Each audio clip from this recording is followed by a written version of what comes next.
सो hello दोस्तों, welcome back to my YouTube channel. मैं आपके लिए लाया हूं कक्षा 12वीं का पेपर। आप इसे पेपर समझ के भी पढ़ सकते हैं और इम्पोर्टेंट क्वेश्चन समझ के भी पढ़ सकते हैं। बाकी यूट्यूबर तो फेक पेपर डालते हैं दोस्तों, लेकिन मैं आपके लिए रियल पेपर खरीद के लाया हूं। मैंने कम से कम 20,000 रुपये में पेपर खरीदे हैं।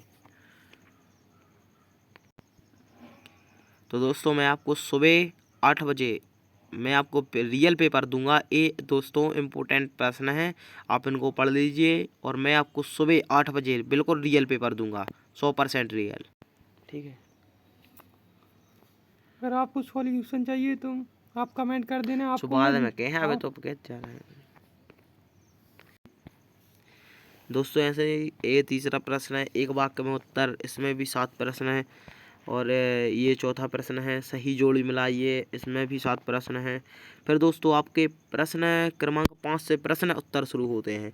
यदि आपको इन सब के आंसर चाहिए तो आप 8 बजे सुबह मैं आपको रियल पेपर डालूंगा और अभी रात में 11 बजे मैं आपको इनके आंसर दे दूंगा और सुबह रियल पेपर डालूंगा। यदि आपको उसके सॉल्यूशन चाहिए तो 8 बजे पेपर सहित सॉल्यूशन भी डाल दूंगा मैं। तो आप दोस्तों पढ़ देना और आपका पेपर अच्छा जाए, 1 नंबर। दोस्तों आप इन पेपरों के जल्दी से जल्दी स्क्रीनशॉट ले लीजिए इन क्वेश्चनों के, आपको ये बहुत ज़रूरी है पेपर में।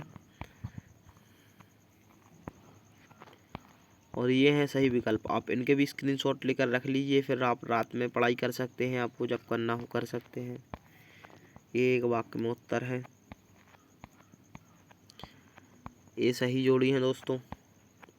यहाँ से शुरू होते हैं दोस्तों आपके प्रश्न। पहला प्रश्न है, किसी एक समान धनावेशित खोखले सिलेंडर का चित्र बनाकर इसके लिए विद्युत क्षेत्र रेखाएं खींचिए। ये आप लिख भी सकते हैं दोस्तों, स्क्रीनशॉट लेना हो तो स्क्रीनशॉट भी ले सकते हैं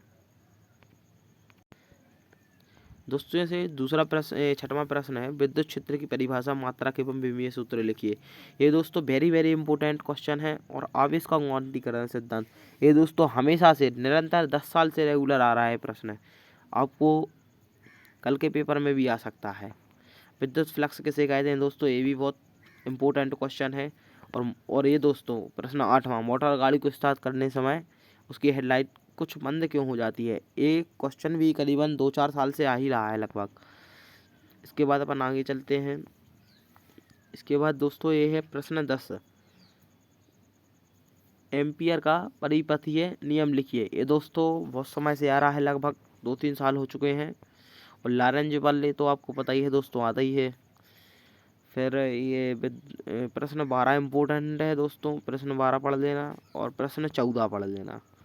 2 प्रश्न अति इम्पोर्टेंट हैं और आप इनको भी पढ़ लेना, सभी इम्पोर्टेंट है। बायो सेवर्ट का नियम ये मोस्ट इम्पोर्टेंट है, इसको आप पढ़ के ही जाएं अथवा आपको 4 नंबर प्राप्त हो जाएंगे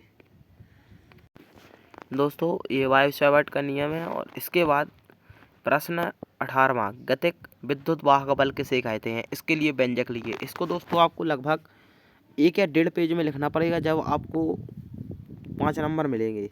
इसको पहले आप गतिक विद्युत बल वाहक बल किसे कहते हैं, पहले इसको डिफाइन करना पड़ेगा। फिर इसका एक व्यंजक स्थापित करना पड़ेगा जो कि लगभग 1 पेज का होगा। उसके बाद प्रश्न 15, ट्रांसफार्मर की व्याख्या निम्न बिंदुओं पर कीजिए। 19वां क्वेश्चन है। इसमें आपको दोस्तों नामांकित चित्र भी बनाना पड़ेगा, सिद्धांत भी लिखना पड़ेगा, परिमाण अनुपात का सूत्र, ऊर्जा क्षय के कारण तथा इन्हें कम करने के उपाय। इसको दोस्तों आपको बहुत बड़ा लिखना पड़ेगा, लॉन्ग टाइप आंसर है दोस्तों ये, जब आपको जाके 5-5 नंबर मिलेंगे। दोस्तों आप इनका स्क्रीनशॉट ले सकते हैं, स्क्रीनशॉट नहीं लेना हो तो आप इसको कॉपी में राइट करके फिर आप इनको आंसर, और इनके आंसर भी मैं जल्दी प्रोवाइड करा रहा हूँ दोस्तों। मिलते हैं फिर दोस्तों नेक्स्ट वीडियो में, जब तक के लिए धन्यवाद।